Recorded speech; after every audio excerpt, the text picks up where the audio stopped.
کی مسلح افواج نے دنیا کا سب سے بڑا کاؤنٹر ٹیررزم اور وائلنٹ ایکسٹریمزم کے خلاف آپریشن کامیابی سے ختم کیا. 80,000 لوگ ہمارے اس میں شہید ہوئے پاکستان کے مجموعی طور پر. میں سمجھتی ہوں اعداد و شمار اور بھی تلخ ہیں اور سیریس ہیں. لیکن اس کے بعد اور اس سے پہلے بھی آپ نے دیکھا کہ محترمہ شہید کس جلسے سے نکل کے آئیں کہ میں سوات میں علم اٹھا رہی ہوں پاکستان کا. اس وقت سوات میں ایک دہشت گردی کا شدید عالم تھا کہ نہیں؟ بلوچستان میں بھی حالات خراب تھے، وہ الگ ایک کہانی ہے. وہاں شدید عالم تھا اور محترمہ شہید نے علم اٹھایا اور کہا کہ ایسا نہیں ہو سکتا کہ کوئی دہشت گرد آ کے پاکستان کا جھنڈا نکالے اور اپنا علم یہاں لگائے، کالا ہو سیاہ ہو کسی رنگ کا ہو، کسی مسلک کا ہو کسی مذہب کا ہو. یہ نہیں ہوگا. نہ ہمارا آئین اس بات کی اجازت دیتا ہے، نہ ہمارا مذہب. طے ہو گئی ہے یہ بات. اس کے بعد اسی دن جب انہوں نے کہا کہ میں پاکستان کا علم واپس وہاں لگاؤں گی اور میں بچاؤں گی اور آپ بچائیں گے، تو ان کی شہادت گھنٹے بعد نہیں لگا کہ ان کی شہادت ہو گئی. سب کے سامنے ہے یہ بات. تو قیمت بھی پاکستان کی قوم نے ادا کی ہے، پیپلز پارٹی نے ابھی بھی میں کہوں گی سب سے زیادہ قیمت ادا کی ہے. چاہے وہ 2018 کی بات ہو، 2007 کی بات ہو اور 2018 اکتوبر کی بات ہو یا محترمہ شہید کی شہادت کی بات ہو. تو ہمیں تو نہیں سمجھ آتی کہ کس طرح کمپرومائز کیا جاتا ہے ٹیررسٹ کے ساتھ.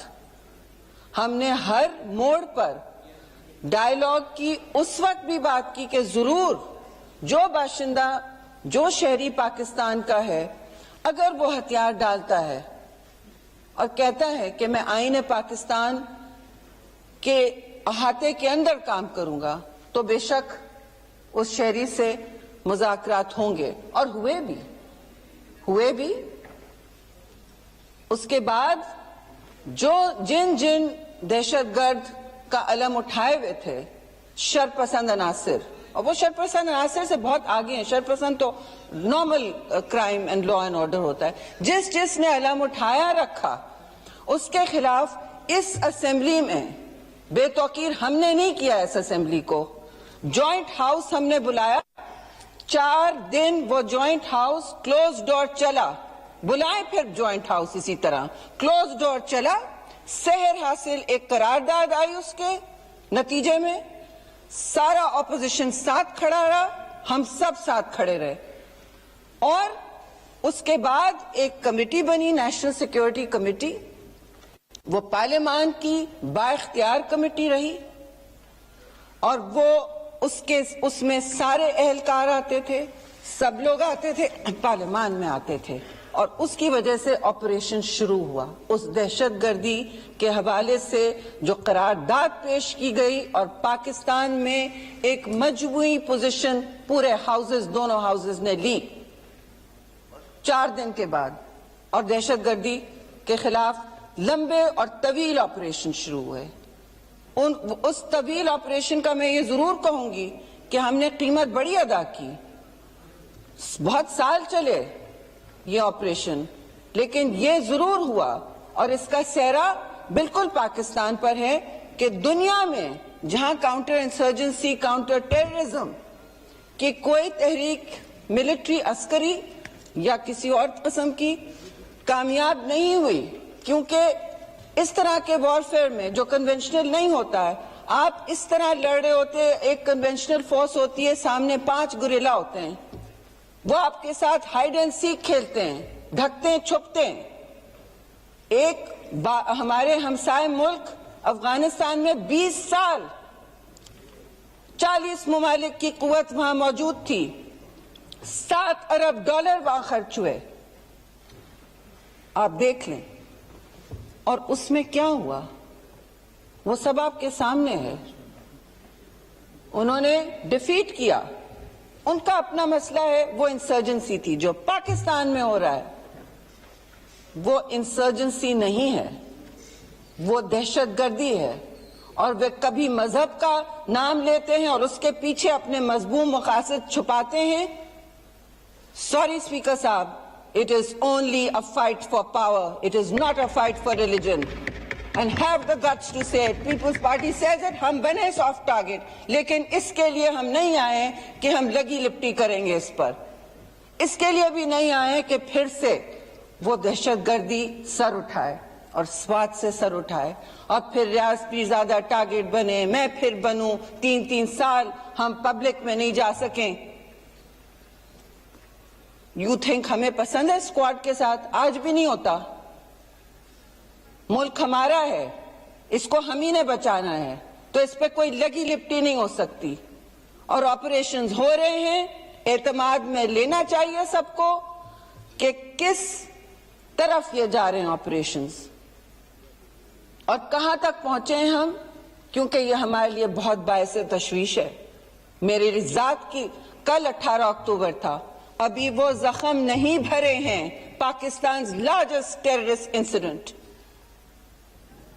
اس کے بعد آرمی پبلک سکول ہوا, بچوں کے ساتھ جو ہوا ہے وہاں ہماری فوج مسئلہ کیا ہوا. بٹ میں نے بہت فورمز پہ کہا, انٹرنیشنل فورمز پہ, یہ اس طرح کی unconventional warfare is like eating soup with a fork. کانٹے کے ساتھ آپ سوپ کھا رہے ہوتے ہیں, آپ 4 پکڑتے ہیں, 400 وہ پیچھے ہٹ جاتے ہیں, کہیں چھپ جاتے ہیں, ڈھک جاتے ہیں. تو پاکستان نے بڑی قیمت ادا کی ہے اور کامیاب آپریشن ہوئے جو ساری دنیا نے ایکنالج کیا. القاعدہ یہاں سے ختم ہوا اور اب ہمیں ٹی ٹی پی اپنا سر اٹھا رہے ہیں یہاں پہ. In what capacity and as what? Citizens of Pakistan? Have they demilitarized? ہمیں دکھائیے, یہ شواہد دکھائیں.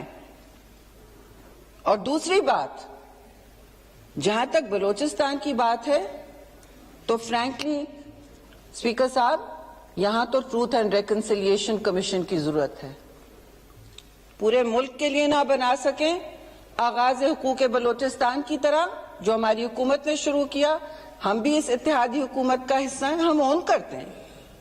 لیکن جب بلوچستان کے حقیقی لیڈر کچھ کہتے ہیں, آپ کے علاوہ بھی کہتے ہیں لوگ, اور بھی لوگ بات کرتے ہیں, تو ہمیں نہ صرف سننا چاہیے لیکن ایسی بھی کوئی پروسیس شروع کرنی چاہیے, عمل شروع کرنا چاہیے جس سے یہ ریکنسیلیشن شروع ہو. اس ریکنسیلیشن میں اگر کمیٹی بھی بنتی ہے تو کچھ سچ, تلخ سچ ہم سب کو سننے پڑیں گے. ٹروتھ اینڈ ریکنسیلیشن کا یہی مطلب ہوتا ہے.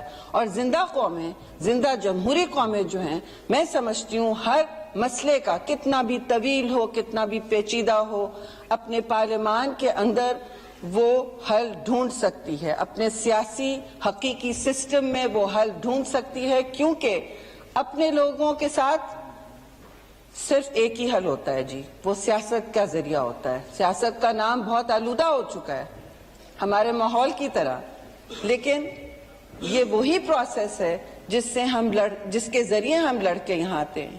یہ وہی پروسیس ہے جس کے ذریعے یہ ملک بنا, اور یہی پروسیس ہوگی جس کے ذریعے وہ ملک بچے گا, اور کوئی پروسیس نہیں ہوگی. اور آخری بات میں کہوں گی کہ میں نے جو بھی کہا, میں ٹویٹ پہ ڈالوں, کہاں کروں, میرے خلاف تو بہت ہی غلیظ باتیں چلتی ہیں سوشل میڈیا پہ. عورتیں تو ویسے ہی سافٹ ٹارگٹ ہوتی ہیں, سب کو پتا ہے. ہونے دو, ہم سب کے خلاف ایسی گند بلا اپوزیشن چلاتی ہے کہ ہم نے اپنی زندہ تاریخ میں نہیں دیکھی. جو گند بلا چلتی ہے ہم نے کبھی بھی نہیں دیکھی اور نہ دیکھنا چاہتے ہیں. لیکن ہم کوئی فورم نہیں چھوڑیں گے, یہ بھی یاد رکھیں. اور کسی کو, اور میں کسی کی اس وقت اپالوجی نہیں کر رہی ہوں, کسی لیجسلیٹر کو, کسی کو بھی, کسی باشندے کو بھی نہیں, اس کا اپنے الفاظ کے لیے کوئی ایسی بات ہو, ہمیں سوچنا چاہیے کہ ہماری عدالتیں بھی کس لیے ہیں. شکریہ جی. نہیں, عدالتوں کا بھی میں کہنا چاہتی ہوں کہ میری اطلاع میں 52 کیسز پڑے ہوئے ہیں, اس سے زیادہ کیسز پڑے ہیں ہماری عدالتوں میں جو ہیومن رائٹس کے ہیں. اچھا ہوگا کہ ہماری معزز عدالتیں بھی ان کیسز کو آگے لیں, ان کے آنریبل جو ججز ہیں ہمارے بہت با اختیار ہیں اور اللہ ان کو اور بھی اختیار دے، لیکن ہمارے اختیار میں تو یہ ہے کہ ہم بات کریں اور اپنا سیاسی حل ڈھونڈیں، اور جو عدالتوں کا کام ہے وہ بھی کریں۔ ہیومن رائٹس کے کیسز بہت رکھے ہیں وہاں،